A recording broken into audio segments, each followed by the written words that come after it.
Well, hello there, fellow geeks and geekettes, and welcome to yet another video. I've got a review for you today, and quite a positive one, which surprises me.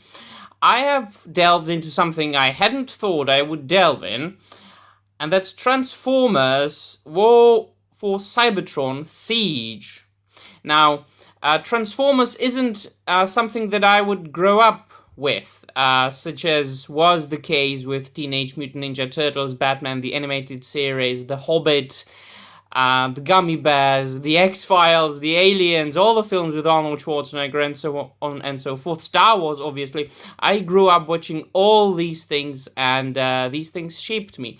Now, Transformers eluded me when I was a little kid, and I got into them quite recently.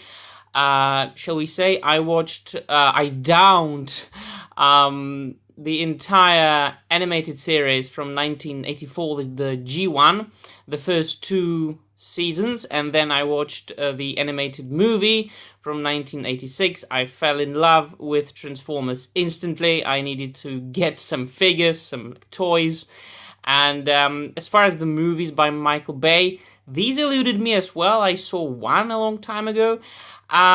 So yesterday evening I did something I never do. I didn't feel like doing anything. I was, in the midst of my depression and anxiety, and I switched on Netflix of all things.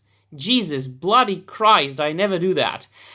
And I saw that there was the War for Cybertron trilogy, the first two parts, obviously. Siege and Earthrise. So I said to myself, oh, what the hell? What the hell? Why not? Let's see how woke it is. Let's see how terrible it is in comparison with the original G1 an animated show that I love so much, and the movie. And I watched the entire, 6 parts of the Siege War for Cybertron Transformers animation, and I loved it.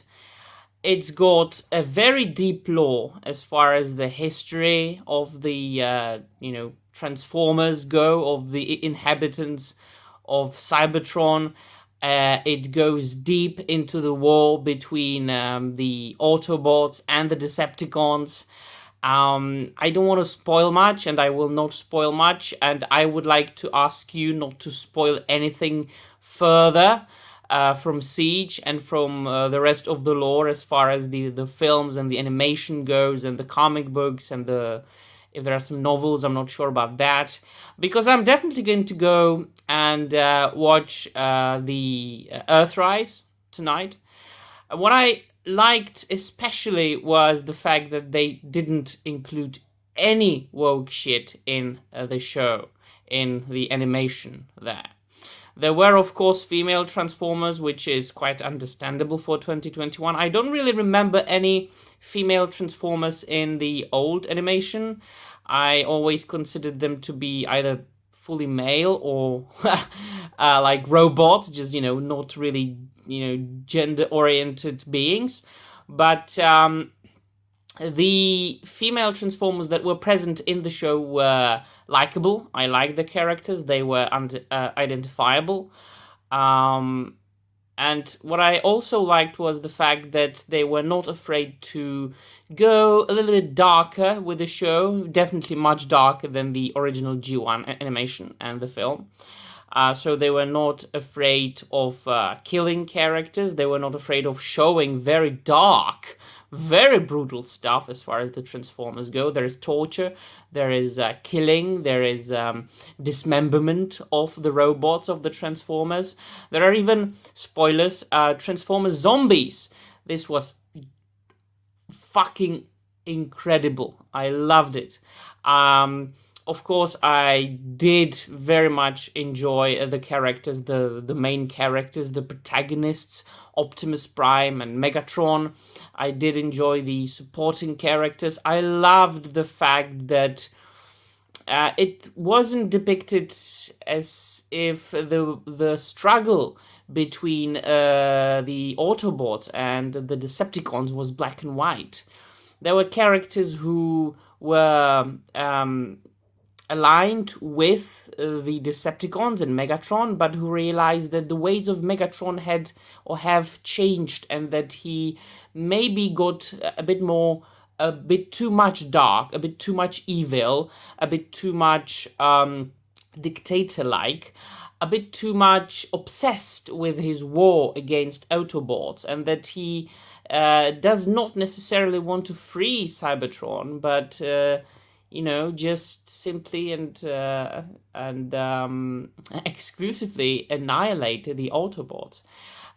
So it really does go deep. It's very well written.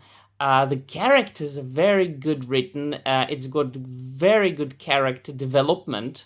So that's enough for me, If it has a good story, if it's well written, if it's well made, if the characters are likable, and if they go through character development, if you feel catharsis while watching the show, and you do feel it like every 5 freaking minutes while watching it, if it's not made just for the sole purpose of inclusion, representation, diversity, and other woke stuff, you've got me.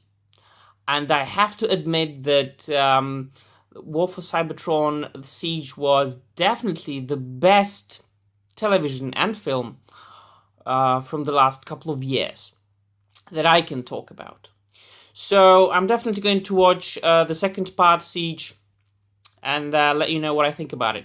So let me know, my friends, if you like the new Netflix Transformers, if you prefer that, or if you prefer some other version of the Transformers, like the G1 animation, or the film, or Michael Bay's film, or some of the comics that were, I think, first published by Marvel and then by IDW. Let me know all about it. So thank you very much for watching, and bye.